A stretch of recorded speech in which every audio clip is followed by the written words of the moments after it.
Hello! Now that I've begun learning Unreal Engine, I wanted to design a project inspired by one of my favorite Unreal Engine games, Subnautica. So in this video, I'll be sharing my plan for the game, some concept art, and if everything goes well, I'll begin releasing devlogs. And to preface, the whole point of this is to get feedback, so I'd really appreciate yours. And I'll talk more about how you can do that at the end of the video. And just a quick note, the footage in this video is not made in Unreal Engine. I used a program called Dreams to show how the project could look, and the rest of the footage is just me playing Subnautica, because I don't have much yet.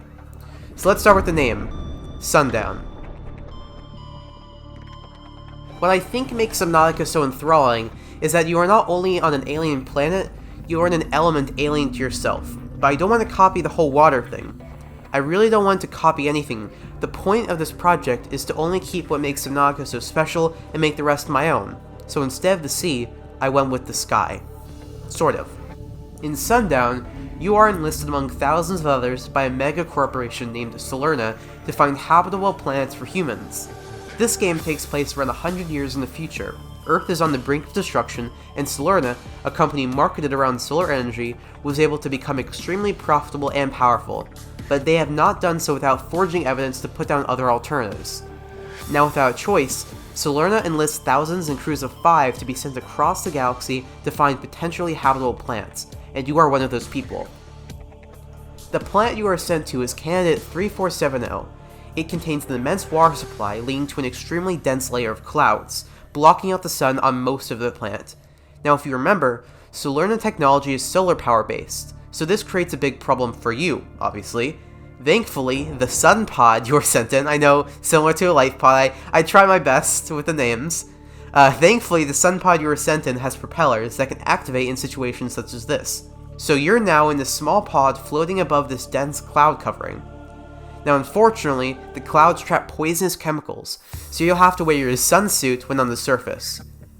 This means you'll have a limited supply of energy, so you can't stay on the surface forever. The gameplay loop revolves around descending down onto the land, collecting resources, avoiding threats, then using those resources to expand your base, allowing you to go further and discover new biomes, blueprints, and mods. So let's go over those 3 systems, then I'll talk about the crux of the story. Biomes. Each biome has unique flora, fauna, and purpose. The starting biome is the Morass Crater, a mostly barren biome containing the few resources you'll need to start expanding across the skies. Then there's the Grassland Hoop, which surrounds the whole biome, meaning you'll have to cross through here to make it to the rest of the biomes. This biome, and everything after, contains hostile creatures, and like Subnautica, you can't fight these guys, but you have a way to defend yourself.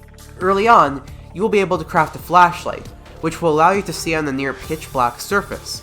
But as you progress, you'll be able to upgrade the flashlight with a strobe mode, which can be used to stun enemies, or a UV mode, which can deal short but continuous damage. You will also be able to upgrade its range. Obviously there's not just 2 biomes, but I don't want to go into full detail on everything, and I'll explain how you can see more about the game at the end of the video, so please, stick around till then. Blueprints. Around the midpoint of the story, a giant Solerna military ship will fly to the planet, but it is destroyed in the process. I'll hold off on saying how. I don't want to spoil every story plot I have figured out.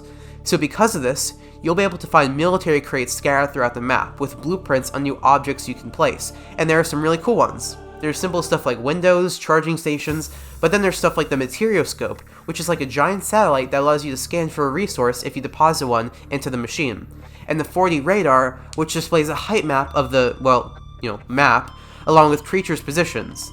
All of this tech stuff, however, will sync into your energy reserves, which can be expanded in both capacity and generation by adding either solar panels or large solar panels to your base.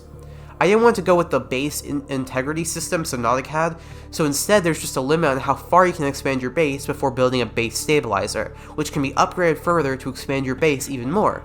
Platforms, the main building block of your base, also drain energy since they need propellers to stay in the air. Mods. So one of the objects you get early on is the modder, which works like the modification station in Subnautica. Since I'm not playing on vehicles, I thought an expansion of the amount of mods would allow you the same sort of variety. So your main tool, the flashlight, has them, alongside your sunsuit, which can be equipped with mods that increase its energy reserves, give you a night vision visor, propulsion boots, and more. I'm not planning on mods for other tools, like the scanner or beacon, but I'm open to it. You know, this is just the pitch I've laid out, and everything is able to be changed at this point. So the last thing I wanted to go over, and probably the most important, is sky beasts. They are what would be the equivalent to leviathans, but there's a mystery attached to them. As you'll discover, each of the 5 sky beasts stays in the air without seemingly any means of energy consumption, and to find the answer, you will have to scan each of these beasts. To do this, you'll have to track the flight patterns of the beasts and build your bases around them, because otherwise they will just tear right through your base and you. There's no way to kill sky beasts, but each requires a different approach to getting close enough to scan them. Some require motion-activated spotlights, which can stun the beasts, and others can't even be stunned. So at this point, because I have not structured this video well at all, you may be wondering why I'm going over everything so briefly. It's not because I haven't created a thorough plan, but because I'd rather have you see the plan for yourself. I use a website called Trello to organize my plans for game ideas, and in the description of this video, I have linked Sundown's Trello. You can view every creature, plant, tool, the storyline, and comment on these things. I want to make this game open to feedback as much as possible, so please check that out, see if there's anything interesting. You can read the storyline, you can see everything, all the mods I have planned, the crafting tree, all of that. Now obviously, this game idea borrows a lot from the design of Subnautica, and while I did try and make it my own, I'd say the biggest fundamental difference is the gameplay loop. In Subnautica, you can swim infinitely in any direction, but it's the fear of what's under the water that keeps you from doing this. In Sundown, or you're stupid like me and you do it anyways, in Sundown, you won't be able to go infinitely in any direction, because your suit has limited energy on the surface, meaning you can't walk in any direction forever, and in the air, you'll need resources to move further. I'm genuinely not sure if this is a flaw in the game design or not, so I'd like to hear your thoughts on that.